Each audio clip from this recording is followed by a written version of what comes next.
Hey everyone, welcome to Travel Massive, our live show coming to you from Toronto. My name is Christina and I am one of the co-organizers of the Toronto Travel Massive chapter here. It's great seeing everyone tuning in and joining us on the stream today. Last check, we had about 115 people, so that's amazing. Thank you so much for joining us. We want to know where you're watching us from. Ping us down below in the chat and let us know. This week, we have a really special talk today on how to self-publish on Amazon. We had a big demand for this topic, and we're really excited. So thanks for spending the next hour with us. This session is going to be really great, especially if you are a content creator or a blogger already with lots of existing content. Many of you are also entrepreneurs that are watching us and consultants with expertise in your travel business. And so you've got plenty of industry knowledge that you may want to share and publish. In a moment, we're going to be joined by Jen Ruiz, who will show us how to pull all that really good, juicy info into in a published book, whether it's paperback or maybe it's an ebook. So this is going to give you all that info, and you're going to be able to do that and create a new stream of passive income, and it's going to help you build authority in your niche as well, which is great. Before we get started, as always, we have our live chat going on anytime during the show. Just pop your questions down below. And if you're watching us on Facebook, you can also ask your questions there. Okay, so let's get started. Jen Ruiz is a former lawyer turned travel writer and blogger at jenonajetplane.com. I'm going to bring her in now. Hey, Jen. Hi, Christina. Now you're joining us from Puerto Rico. Awesome. How's it there? It's good. We've survived the storm. I'm really excited to be here today with you guys and can't wait to talk more about self-publishing. We're excited. So, okay, I met you about 2 years ago, I think, at the Toronto meetup. And I think you were just getting your feet wet in the industry and you had just left your job in legal. And now a short time later, like you've got this long list of accomplishments already. Top 40 under 40, you're a TEDx speaker, you're an Amazon bestseller. Congratulations on all of that. That's amazing.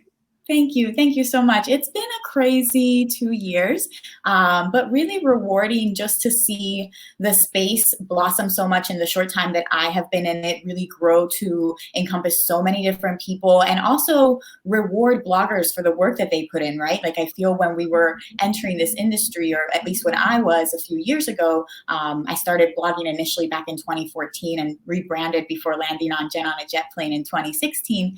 I feel like bloggers weren't really treated as a legitimate media source or anybody that was actual competition, and that has really evolved and changed, and content creators are looked at with authority because they are experts in their niche and they are able to bring value to the table. And it's been really exciting to be part of that growth and be here in that transitionary period to see how many things we really are capable of doing, including being authors and public speakers and really just influential people around the world in general.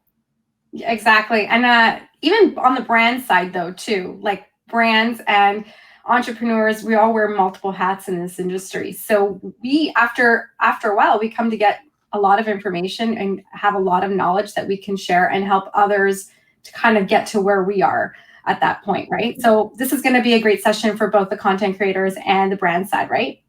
Yes, absolutely. So my session is going to focus on ways that you can build your expertise, build passive income, and use a book as a way to get further into your field. Because with a book, people that don't know you will be able to discover you. It's a lead magnet on one of the biggest marketplaces in the world, and just a great way to build your authority and make it known that you are the expert in whatever it is that you're the expert in, whether it's a region, whether it's a certain activity, whether it's a certain type of business. You can use a book to convey your knowledge. Great. So I'm going to hop out of here and hand you over the floor. And as I mentioned, if anyone has any questions during the show, just drop them in the chat box. I think we're going to leave the Q&A till the end today. Does that work? Yeah, that works. Perfect. So we'll come back a little later and we'll answer some of those questions. Perfect. Thank you. All right. Okay, everybody. So I'm just going to share my screen with you to get started. And today we are going to be talking about how to self-publish a book on Amazon. And I say Amazon specifically Because Amazon owns 80% of the ebook market, it is the largest ebook marketplace out there, and it is easy to enter Amazon. So we're going to talk today and focus on that specifically so that you can really see the ways where we can turn your book into a bestseller shortly, within months, or even less than that if you're a quick writer. So today we're going to cover the self-publishing process. We're going to break it down into 5 major steps. First, we're going to talk about researching the book. And this is a big first step that a lot of people miss. So we're going to make sure that you know that there's a market for your book and that you're able to position your book in such a way that it's going to be able to outrank others in that space. We're going to talk about writing the book itself, which you would think is the first step, but is actually the second. And then how to kind of get past writer's block and different tactics to make sure that your book is really the best that it needs to be. We're going to talk about how you can format your book, the logistics of getting it out on Amazon. And believe it or not, it's a lot simpler than you would think. We're going to talk about ways to get reviews. This is so important to be able to sell your book. So it's going to come even before marketing the book, because getting reviews is going to have social authority to make sure that people know that your book is worthwhile. And then we're going to talk about marketing the book and the different ways that you can do that, because once you write the book, your work really begins with marketing and continues if you're going to be a successful author. So we're going to talk about all 5 of those today. So who am I? I am a lawyer turned travel blogger, as Christina said.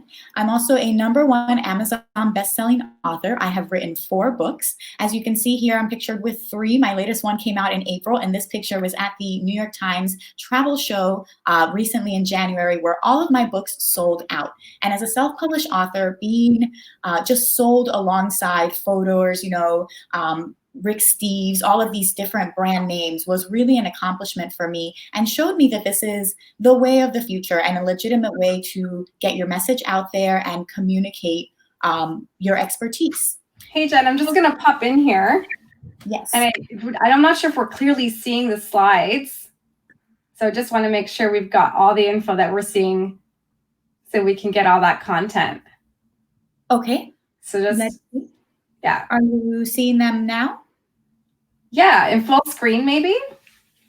Okay, let's do that. Better? Perfect. Yeah, that's perfect. Everyone can see that, I hope. If not, oh, now it's blurred out. So no. That was my fault. Sorry. Okay. Here we go. Technical difficulties are always great. If anyone can't see at any point, just hit us a message there. But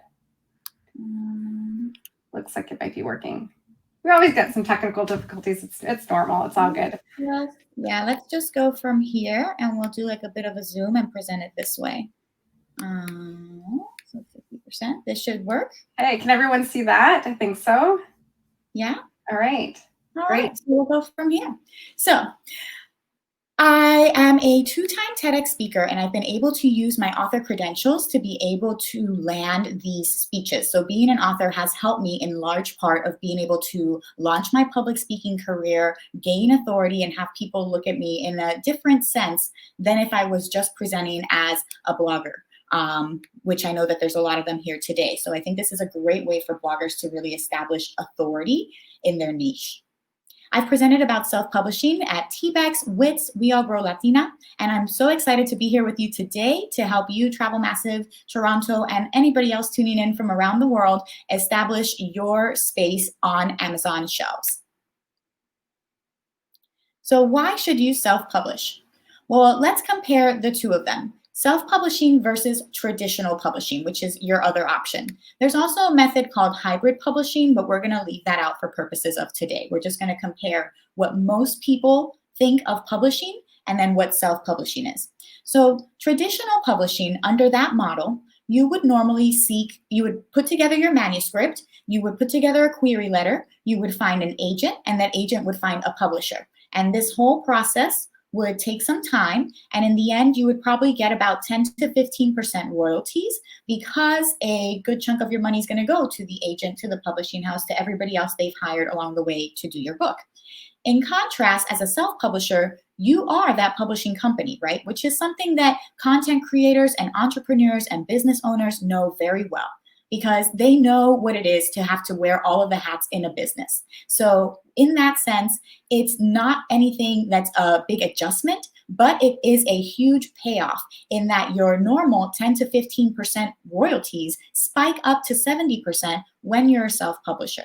So that's the amount that you can be getting on Amazon.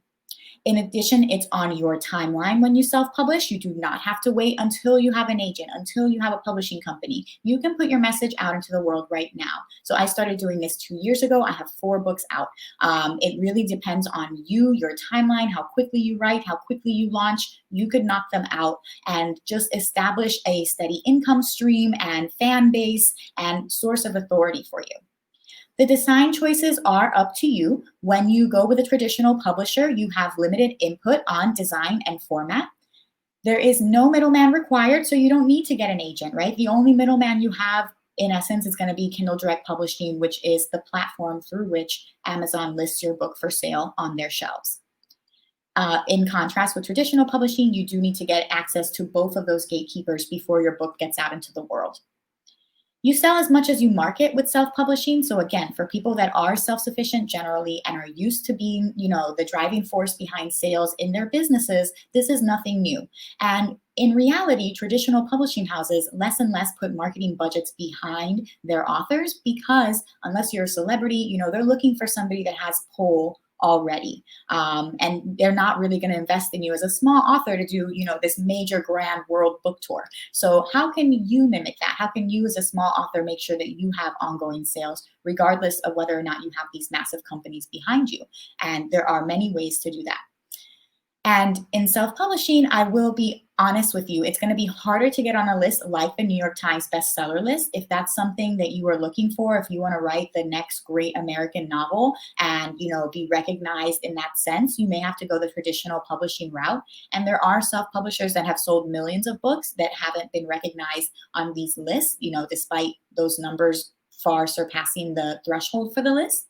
But it's, maybe the one downfall, and there still are many other awards that you can enter for self-published books specifically. So these are your comparisons so you can know a little bit more if self-publishing is right for you. So what is step 1? I recommend that you do your research. The first thing that you should do is identify the categories that you're going to list your book on in Amazon.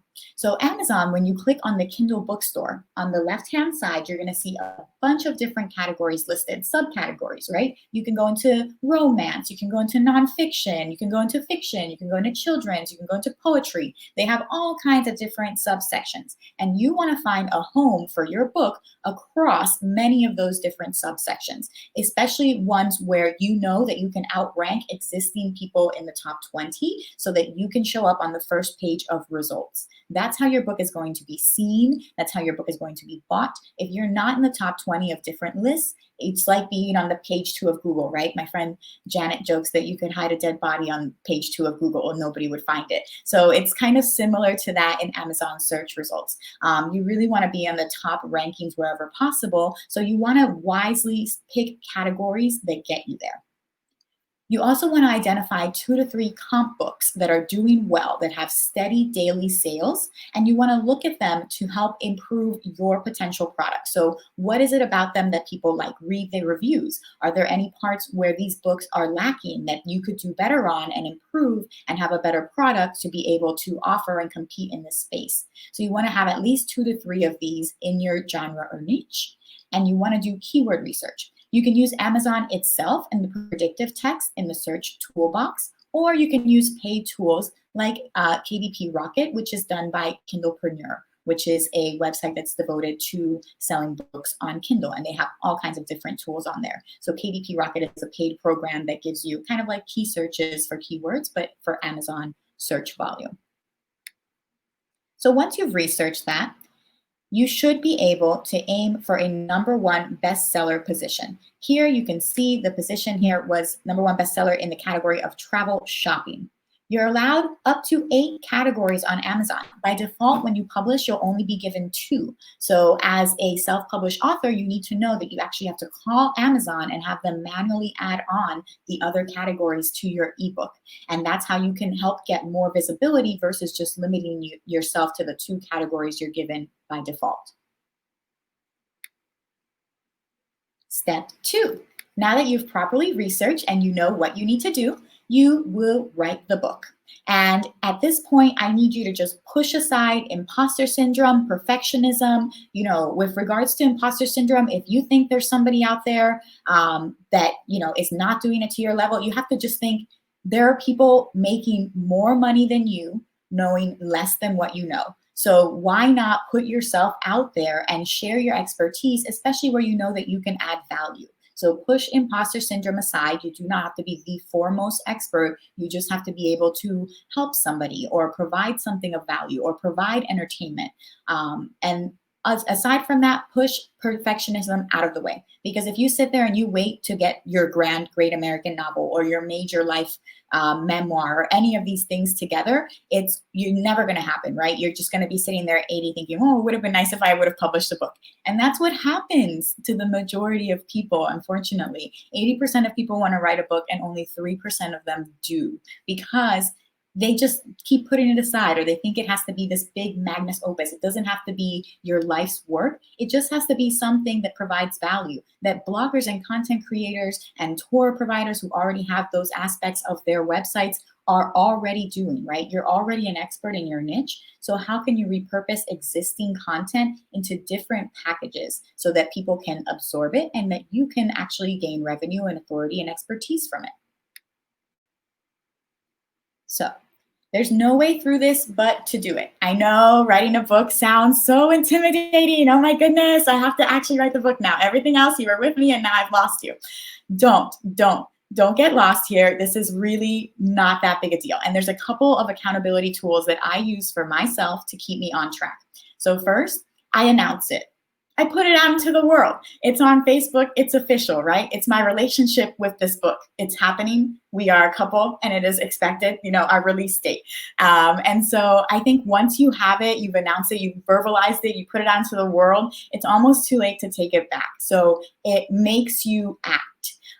Set a deadline. For me, a pre-sale was a big deadline push for this last book in April because it's about 25 ways to work from home, right? So naturally, I'm inclined to research every one of the methods that I listed exhaustively. Like I need to do interviews with everybody that does these methods. And then I'm just sitting there seeing somebody else literally just listing websites and selling, 300 books a day with not even, a proper introduction. And I just got the fire under me and said, I'm listing it for pre-sale. And one way or another, Amazon's kind of emailing me constantly, like if they're a creditor, telling us that you better list this book for sale by this date or else, like we're going to pull all other books. So I really had motivation to stop everything I was doing and get that book ready. So if you are that person who just needs that extra push, Amazon will be more than willing to provide that for you. Publish is better than perfect. Again, if somebody is sitting there making money right now, knowing less than what you know. So if you can publish your book and perfect it later as things come up, second editions happen, it's really easy to make edits to your book after you publish it. All you do is upload a new Word format and you click submit. And within 3 or 4 hours, it's changed. So if you find an error, if there's something you want to fix, you can fix it. It's not a big deal. So don't let perfectionism hold you back and, just get it out there, because every day that it's not on Amazon shelves is a day that you are missing out on revenue and warm leads. So what are some helpful writing tips? Because all that sounds good, but in actuality, you end up just sitting there staring at the same sentence over and over again. And did I say this right? And should I have put an A? Should I take out that? I don't know. And that's how you spend 5 hours writing not even a page. So I need you to write every day when you are the most productive, whether that is the first thing in the morning or when you're a nighttime writer, when everybody goes to bed because you have a family and that's when you can really be quiet. Whenever your time is where your brain is the most on, that's when I need you to write. whenever possible. Wake up earlier, do whatever you need to do, set aside a half hour in the morning, but just crank it out. And resist the urge to self-edit as you go along. This is not the editing process. That's a whole other process. This is the writing process. This is the blurting it all out, word like dump of every idea that you have, and then you go back and you edit and refine. But if you don't allow yourself that, to just get in the zone and to let things out because you're so busy thinking, did that sentence sound right? You're never going to get anywhere. So some tactics: people dim the light on their screen, so you really can't see it that much, and you're not tempted to go back and fix it and any of that.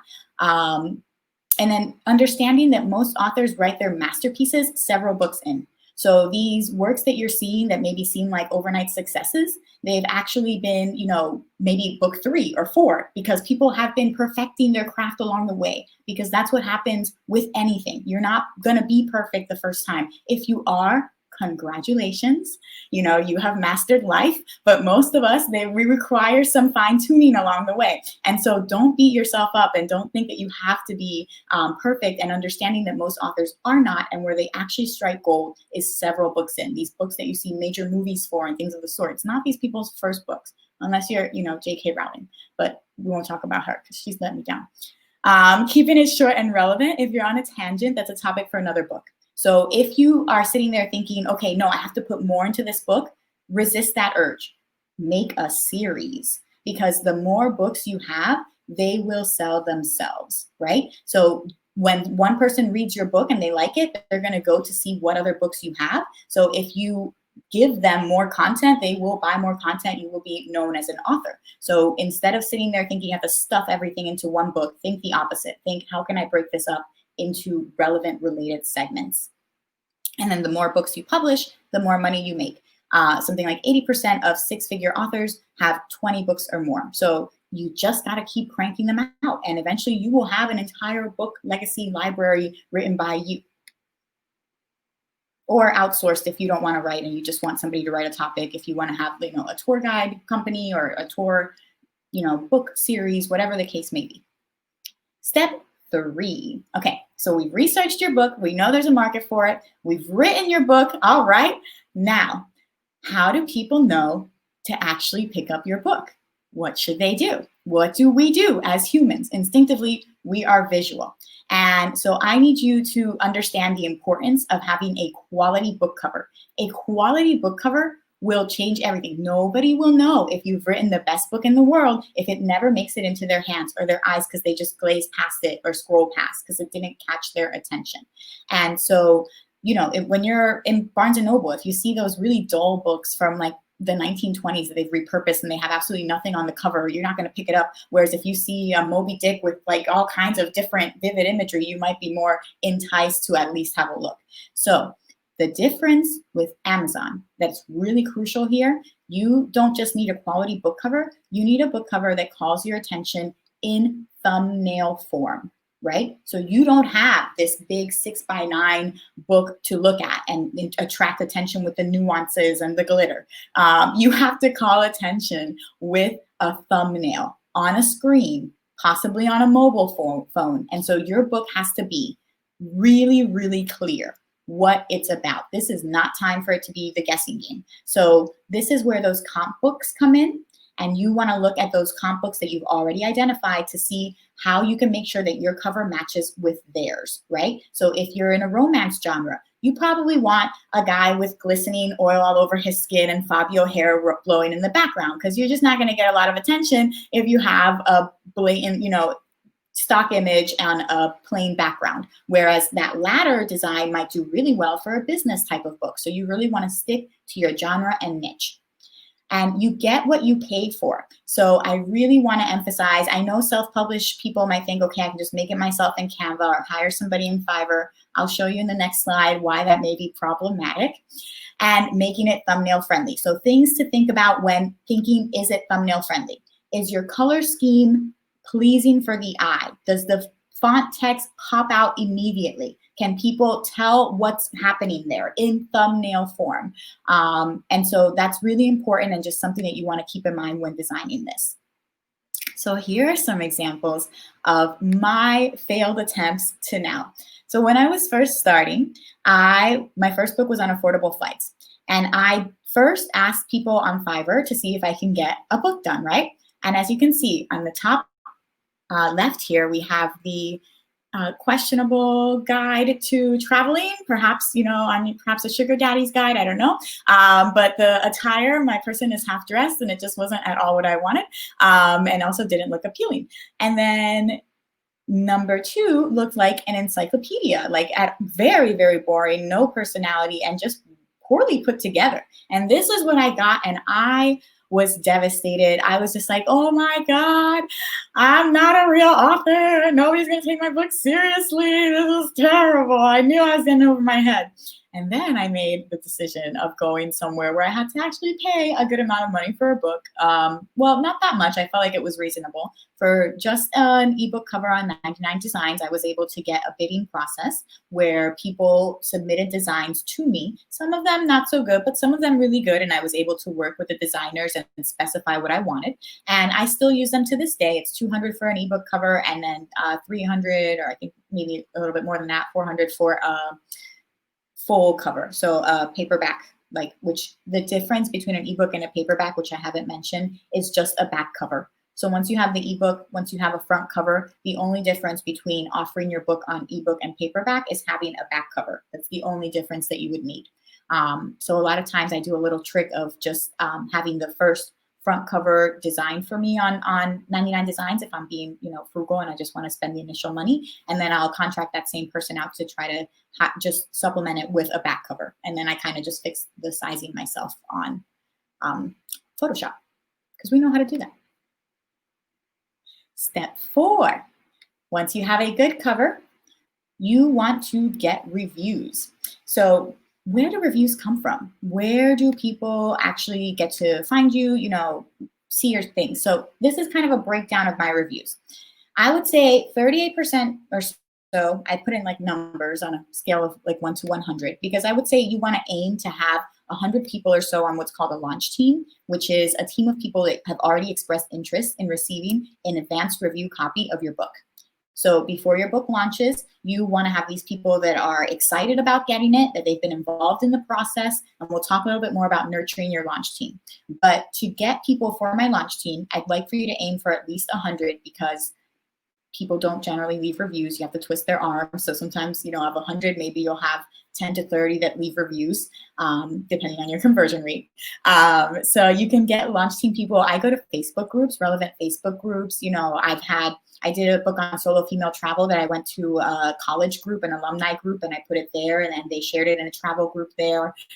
So obviously check with Facebook admins, but I just post, hey guys, I'm doing a new book launch. I'm looking for people to do an advanced review copy. You always want to say advanced review copy, because then people don't understand that this is you giving away your work product, but in exchange for something which is literally just 3 minutes of their time on Amazon to leave you a review, but it's very difficult for some people. So you can get them on Facebook easily by teasing the review copy, your email list directly, and a good author always is collecting email addresses, because your email list is going to be the best place to go for direct sales. Social media, yes, I would say your friends and family are definitely going to be interested if it's a topic that pertains to them. Paid professional reviews, you can do these as well. There's a lot of them. Kirkus, there's the different competitions that you enter, and then review swaps, which are probably between different authors and things of the sort. I actually haven't done that many of those, but this pie chart was tricky. And setting up your launch team. So what do you want to do to nurture these 100 people or so that have shown an interest in you and your book? You want to include them in the process. So along the way, as you're publishing, as you're writing, as you're designing a book cover, as you're going through all of this, include them, put up the different designs that you get or the different bids that you get for your cover to see which one they like the most, see what suggestions they have. This way people feel like they're part of the process with you, and that they can really take part in it. And so they're more inclined to celebrate your victories when they feel like they're a part of that. Tease relevant content and new content. So A lot of fiction writers do this. They'll put out, an advanced first chapter or sneak peek or an extra behind the scenes or prologue to build anticipation for their launch. You can give away your advanced review copies, which we talked about, keeping in mind that your audience is going to be on Amazon, not the thousands of people that are your followers. So I know that this seems very counterintuitive to most people, right? Like, I'm going to give away my book for free. Yes, because you have a reach of a certain number, but Amazon has a reach of millions of people that are actually looking to buy books, right? When you're interrupting feeds on Facebook, when you're paying for ads, you're trying to convert somebody that has no intent to buy a book into not only knowing you, but also converting to a sale for you, like all within the magic of one possible stop on a scroll. Meanwhile, people go to Kindle with the exact purpose of finding a book in that category that they're looking for. So the most important thing is that you are ranking on those categories and that you have reviews so that when they get there, they see that your book is worthwhile. Because when was the last time anyone here bought anything on Amazon without reading the reviews first? As the first place I go, you're going to go to the negative review first. You're going to see what it is. You want to see pictures. I mean, especially when you're comparing products, it's so important. And it's the same thing for anybody that's buying a book. So reviews are your social proof, and you want to have a launch team set up to get you reviews. If you skip this process, this is where so many authors, first-time authors, get disheartened because they miss a lot of these steps, and then you're not setting yourself up for success. So aim for big numbers. 100 people should be your minimum. I think 200 even better. Nothing too crazy where you can't still be, engaging them and making sure that you're not just giving, that it doesn't feel like a privilege to be part of your launch team. You want it to be put out an application process. You always want it to be that they're your core people, and you want it to feel that way. Step 5. So, marketing the book. I know that a lot of people, especially writers, especially authors, this is the least desirable part, right? Because marketing a book is so much work, and it's not at all the sexy writing part of content creation and creativity. It's sales, it's marketing, it's difficult for some people. It can feel distasteful. But I want to point you out to an instance that I think has really resonated with me. And it was a story of Robert Kiyosaki that was on an interview with a woman who had, a really prestigious degree and had written a really, the next great American novel. And she asked him, essentially, why is your success so much different than mine? And he said, well, because it's called a best-selling book, not a best-written book. And so I don't want that to dishearten anyone, but if you don't sell books, then it can't be a best-selling book. And it doesn't mean that whatever quality book will go over yours. It just means that if your book is a quality book, imagine how much success it will get once it gets that many eyes on it, once that many people can see it. But without that exposure, without those, views, you're just not going to get anywhere. You're just going to be the best written book that's in the bottom of the rankings on page 50 of Amazon, nobody ever sees. And that's why marketing is so important, and it has to be constant, ongoing marketing. So let's talk about how you can do that. There are many ways that you can promote your book. There are set reader groups on Facebook. There are Kindle groups. There are author groups. There are just promotion groups. Whenever you have anything like that, you can just go in and, promote your stuff that way. You can use your books and use them to answer questions for people in Facebook groups. I think Facebook groups hold a lot of value because people are often looking for this. Goodreads is another one where people go to read books. They want to review books. They want to know more about books. And there's a lot of untapped people on Goodreads. You can do a Goodreads giveaway at a very affordable rate. And you can, make sure that you're marking your book as to read so that anybody who goes to your profile sees your book front and center. You can make sure that you have an established author profile on there and are claiming everything. Ignoring Goodreads is ignoring the entire literary community. So it's not the most easy user interface. It's not intuitive, and it's a little bit of a turnoff for some authors. But I think if you can get into Goodreads or just use it yourself, you have a good advantage over a lot of people. There's book promo sites. So there's so many of these, right? There are dozens and dozens of book promo sites that are going to promise you the world, the moon, and the stars for $20. Right? So you give me your money and I'm going to promote you to these massive lists of hundreds of thousands of people in these Twitter feeds. Very few of them are going to actually give you return of investment. And I don't want you to feel tempted in feeling like you have to go through the entire list of 200 of them, right? The better way to go about this is to target these book promotion sites that are known to have a good return of your investment during the time when your book is on promotion. So if you're publishing with Amazon, you're allowed 7 days or so of promotionary periods every 90 days that you're on their Kindle Direct Publishing Select program, which means that you are agreeing to publish exclusively through them. And as a result, you have the ability to promote price drops in your book.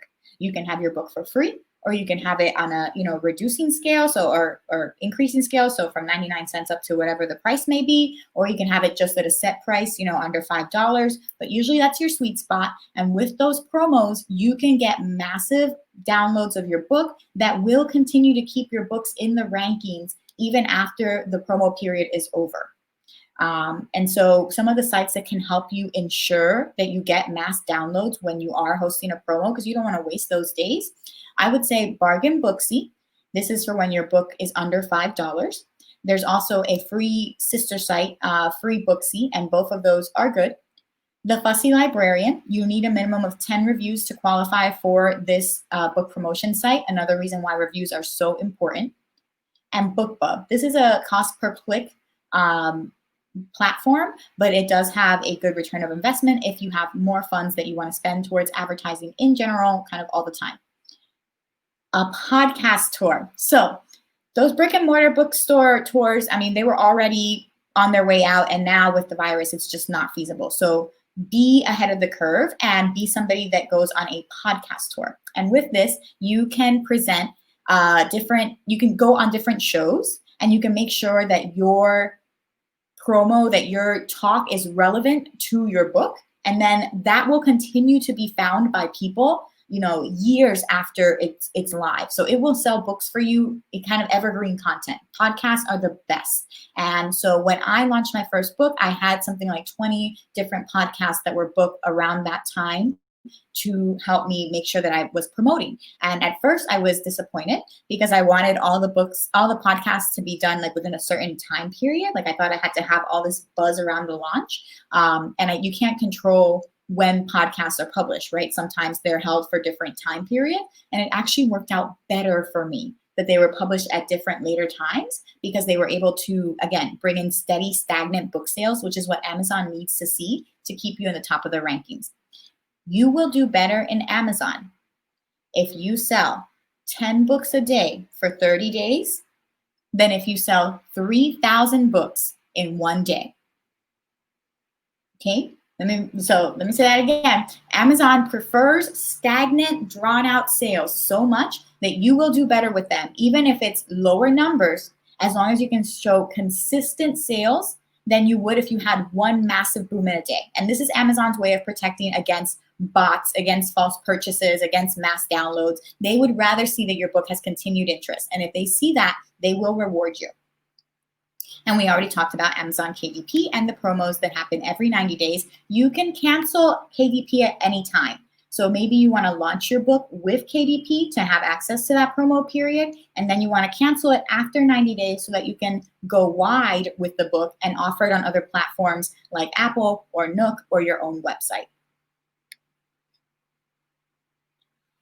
And so we are reaching the Q&A session. I wanted to let you guys know that I do have a free bonus workbook for you. I know this is a lot of information, so I've put it down in a way that you can visualize it, see it, work through it. I put together a 12-page workbook for you. It's called Idea to Bestseller in 90 Days. You can download it here on my website. I will also copy this and put this in the comment links myself now when we're done the presentation. And yes, so hopefully this is helpful for you. You can also email me yourself, and now I will take your questions. Hey, Jen, I'm back. That was fantastic. Thank you. I'm so glad. I know it's a lot of information, so I try to keep it simple. Yeah, some solid steps there. I'm wondering if there's outside, if someone's not ready to go on Amazon or they have a different platform, are there other platforms that they can kind of get the same result from, do you think? Yes. So if you wanted to list it on your site, you could. But the reason why I think Amazon is so powerful is, again, because it's a marketplace that reaches so many people and it has its own ranking system set up. And you're able to, just make sure that you actually draw leads from Amazon to your site. Like in my books, in the free preview on Amazon, even if somebody's not buying the book, they can click through to my site through the free preview, because it's linked as a URL. And so it's a great lead magnet to have on there when people are looking for something.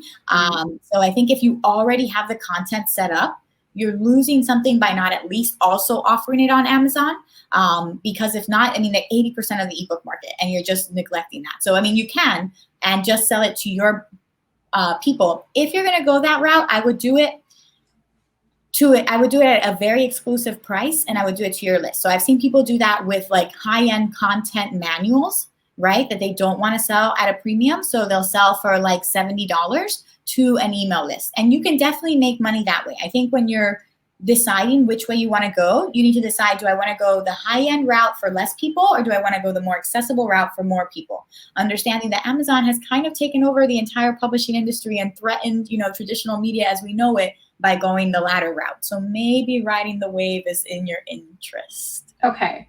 And I don't know if you can answer this, and maybe, I don't know if you want to share, but in terms of monetization, like what could this look like for someone who's really excited about a new passive income stream?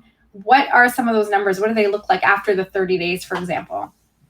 Yes. So Amazon pays you steadily. They pay you every month at the same time. They'll pay you from all over the world. You will be able to set your book up in international markets. So, UK, Australia, India, wherever the case may be, and they convert all of that and they give it to you in one payment at the end of the month, every month. So they are very consistent about payment. And I would say, depending on your pricing structure and where you're at. So again, you would get 70% of any ebook that is priced between $2.99 and $10. So, anything there is a sweet spot. Beyond that, it drops to 35%. And then with regards to print books, because again, you're just taking that same content and offering it with a back cover, and all of a sudden you have a print book and Amazon prints it for you. It's not like where you have to buy 600 books and sell them yourself, unless you're doing a high-end coffee table kind of book where you want to save money and make sure you have the set image quality. But otherwise, print-on-demand services with Amazon has revolutionized everything. So you don't need those boxes. So with my book, they would take, let's say I list it for $12. Amazon takes $2 to print it. They send it, they mail it, they deal with all that, they collect the payment, and then they send me the remainder. Great. Yeah, so it's easy and it's not as much work for you. And I would say automated. Yeah, it's so easy. You don't have to worry about payments, setting up, handling people's credit card information, none of that on your own site or channels.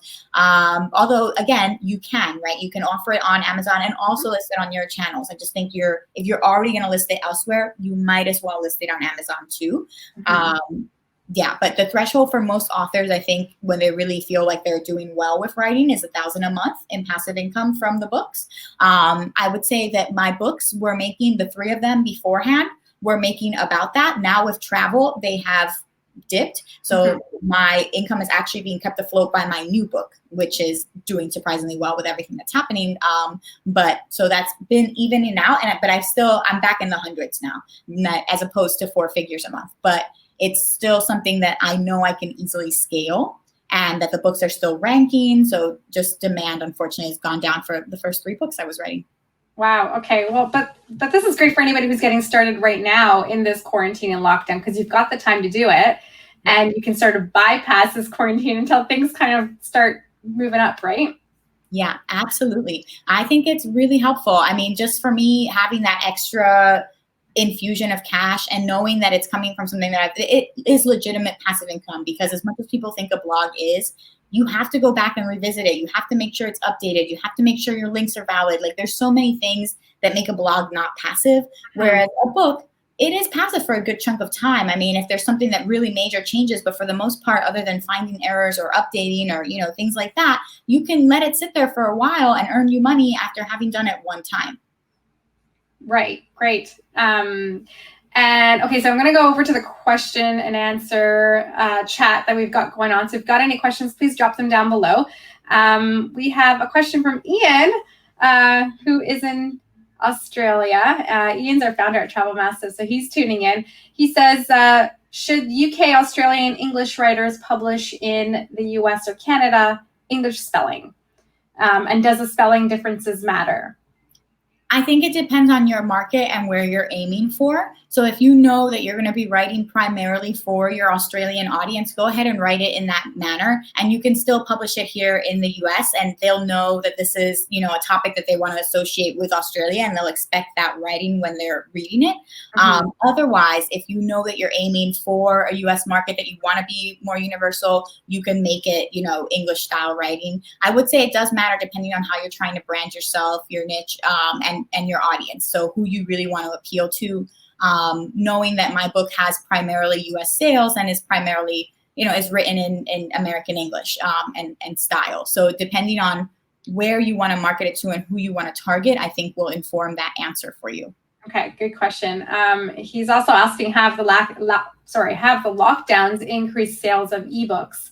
But we sort of answered that a little bit. Are there any trends in the types of travel books that people are buying? Yes, so lockdown has definitely increased sales. Amazon has just, we all know it's just skyrocketed. You're the only one of us doing really well during quarantine. But people are reading more. And also, interestingly enough, it's also increased sales of audiobooks. So when you are deciding different ways to format this same existing content, you can have a paperback, you can have an ebook, you can have an audiobook, you can have a talk that is, reformatted around this book. So you can really have so many ways that your book can inform your content and what you're presenting to the world. In terms of what is trending, I think that would depend on seasonal sometimes, right? Or maybe even a burst of just publicity that happened for a region or something of the sort. Like now is not a good time necessarily to be selling Europe books because of everything that's happening in Europe and restrictions there. But I think that this changes. So don't let that restrict you from writing what you know and are an expert in, understanding that if you're well positioned to, be at the top of the rankings, when those lists start getting more traction, you will get those sales. Okay. And just thinking off the top of my head, even like financial travel or budget travel, those are always hot topics, right? Or even if you're a tour company and you're really great at being able to travel sustainably or eco-friendly ways of travel, those are great tips to throw into a book. Agree. So I think people have been seeing a return to rail, kind of these kind of lesser, just the planes are phasing out. They're not safe for people. So in RVs, road trips, anything like that, local travel, domestic travel, niche, maybe what's traditionally tiered a second tier destination versus these major cities, nature, stargazing, all of that. But again, will be seasonal. So that could be a trend now, but you really want to position yourself to rank well throughout all the trends. Right. Okay. And our next question from Miriam, I'm wondering if you hired an editor before publishing or did all the editing yourself? So both. In my first book, I hired an editor. I went on Fiverr. I had somebody both do some content editing and do a formatting of the book for me. Afterwards, since that, I used my launch team a lot for this. So I'll have the beta readers that will read it and they'll catch a lot of things. I'll read it myself and I'll edit it as I go along, in part to cut costs. And I've been able to reformat the formatting to just use the different outlines that I already have, the PDF table of contents, all of that, the hyperlink table of contents. So once you have a book that you can kind of keep as a series and a template, you can replicate that without having to pay the extra money, because editors can be costly. But it's up to you and what you feel good about. But that I do think is where a launch team can be very helpful. Okay. And a question from a member in Seattle, Polaki asks, I have a question about how to price the ebook. How would you price it, do you think? So it's up to you. Depends on the books in your competition, in your niche. So I would need to know a little bit more about that. And I would look at your comp books to see how they're priced. So if your comp books that you've identified are at $2.99 and you're at $8.99, you're not going to sell. Meanwhile, if your comp books are at, $15 and you're at $3, people are going to think you're low quality. So I think your comp books are really important there, and seeing what the trend is in that category. Okay. And Sherry in Toronto, I've been designing a recipe book in Canva. Can I easily upload a PNG design to Amazon? I'm assuming that would be for her cover. Yes, I don't know about PNG. So I upload most of my things. You can upload like a PDF for sure. Not sure about PNG, and I would take a JPEG for the cover. I'm not sure about it for the content, but JPEG for the cover. Okay. But you can do easily in Canva. Okay. And Vic is asking, I've already written an ebook, and it's very visual, lots of photos. The Kindle reader is all black and white, so the book doesn't look good on it, but it looks great on tablets or phones or the computer. Should I still publish on Amazon, and won't it be negative for my reviews that it's not made for Kindle? So it's up to you.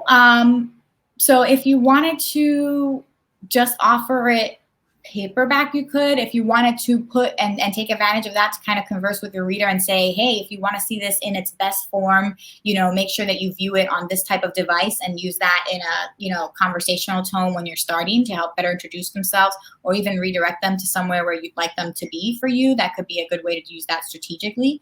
But I wouldn't let it deter you, because anybody who is that adamant about wanting to see it in that way, if you just do some kind of notice, they'll find a way to see it in that way, right? And then the people who just want it more for the content, they're really not going to care. So you don't want to necessarily keep it out of their hands, because you're already kind of making that judgment decision for them.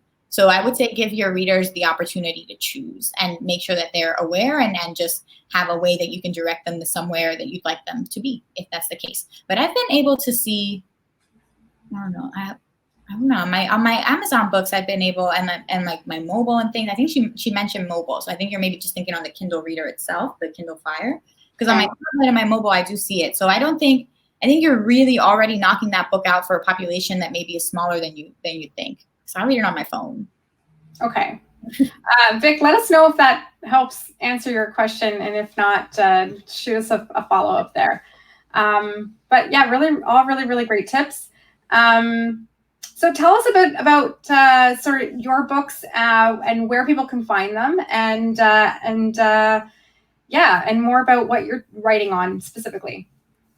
Yeah, so I'm currently on my second series. The first one was on travel and objections to travel that people had. So I wrote a book on finding cheap flights, how to travel solo, and how to travel with a full-time job. Because most objections people use are, I can't afford it, I don't have anybody to go with, or I don't have the time. So I just tackled all of that in a book, identifying that kind of umbrella series that I could do. And then now I'm in my remote work series. My first one was on how to 25 ways to work from home. And the next two are going to be on turning a blog into a business, finding these ways to make yourself more legitimate and have these income streams, and then probably one on self-publishing. Great. And you definitely have lots of tips for the self-publishing book. And the book on 25 ways to work from home would be perfect and timely for where we are right now in the world, right? Yes, absolutely. And it was something that I had been planning to do already. But then again, when this happened, that's why I gave myself the push and listed it on pre-sale, because I knew it was something people were looking for, and that I had information I could share in that regard. I've been sharing that same information on TikTok, which I'm actually streaming live. Hello, TikTok people. And sharing those same kind of tips. So it's really been a good way for me to pivot and establish my expertise in something different than just travel. But I enjoy travel. While I've been taking this hiatus for several months, I've been able to kind of grow as an author and platform and personality. So it's really been a good thing to expand my horizons. And as somebody that I'm Jen on a jet plane, and as we were talking about, like, planes are not doing so hot right now. So it's been really good to have an avenue that I feel can help me transition. And I feel like with books, you never regret having published one. They're always something that you're very proud of and that add to your legacy. So it's a lasting thing to invest in. Yeah. And speaking of TikTok, because you mentioned that's another book you can write, because in a month or two, you've managed to just create a really unique brand on TikTok, and you've got lots of followers there. So that's something else you can definitely do. It is. It's been a crazy platform. I do really enjoy TikTok because it's less pressure. And I think during quarantine time, when everybody is on Instagram or all these other places, it's hard to be, perfect. It's hard to look, the perfect dress and the perfect setting and the perfect everything. So TikTok allows you to be yourself. Come as you are in your house, live streaming behind the scenes.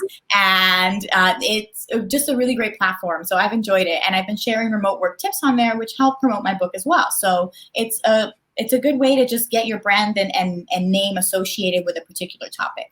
Great. So use all channels to really promote your stuff. Absolutely. I think we have one last question here. We have a couple questions. Okay, so Sherry's asking again, can you upload an entire book that's saved as a JPEG? Because each page is designed with images and not text. Yes. Okay. The quick and short answer. Perfect. Yeah. And then Binoy is asking, you mentioned hiring a book editor is expensive. Can you give an idea of how much that might cost you? It depends if you're looking for formatting or for content editing for somebody, or just even spelling and grammar. All of those are different pricings. So for somebody to do content editing, you could be talking maybe for a book of maybe 40,000 words or less, maybe at least $500 or more per book, and then it can get into the high thousands easily, depending on the editors that you have and the content that you have. So it depends. Oh, and you can always find somebody on Fiverr, again, if your concern is just grammar or things like that. So it really ranges, but I would say anywhere from $500 to $1,000 would be the starting for a decent editor. Okay. In terms of word count, so earlier you mentioned don't put everything into the book. And if you've got a lot to say, then that could be a series of books that you can create multiple published books for. Is there a word count that you kind of aim for in your individual books? Is there a good number to stick around? Yes. So if you have anything that's 10,000 words, that's a 99-cent ebook. I recommend you have at least one of those, because then you're on the 99-cent list and people can find you when they're browsing for 99-cent books. Otherwise, if you have, like 20,000 words or so, 20 to 40, I'd say that's a book. And that's anywhere from your $3 to $10 ebook. And then beyond that, you're talking like Lord of the Rings stuff. And it really depends on your genre again, but I would say 20 to 40 is the sweet spot for most nonfiction. If you are going to be telling a story, probably can go up to, 60, 80. But again, beyond that, you want to keep people's interest, keep them coming back for more, and split it up around multiple books. Okay. All right. All really great tips, Jen. Thank you so much. We're just about done our time here. That went by really quick. If you've got any other questions for Jen, you can just drop them down below in the chat box, and we'll try to get to them by email and personally send you the answers, or we can type them in the chat there. Thank you, Jen. Thanks for everyone for watching and tuning in today. If you missed anything, don't worry. The webinar will be available for replay later. You can catch all the webinars from our global community around the world on the Travel Massive site, and our local Toronto chapter. We've got all the videos on our new YouTube channel, so check us out there. Just a quick kind of shout out to everybody who wants to learn something new. If you've got a skill you want to develop, reach out to us. Jen reached out to us for this webinar. We're so excited that she did, because she's got lots of great tips. We're always looking for show ideas. If you want to be a guest speaker, or if you have an idea for a topic, we'd love to hear about it. So I'm going to put our email in the chat box as well, and you can reach out to us. Thank you, Jen. Thanks for all the great tips. Thanks to everyone for tuning in. We'll see you next week. Thank you.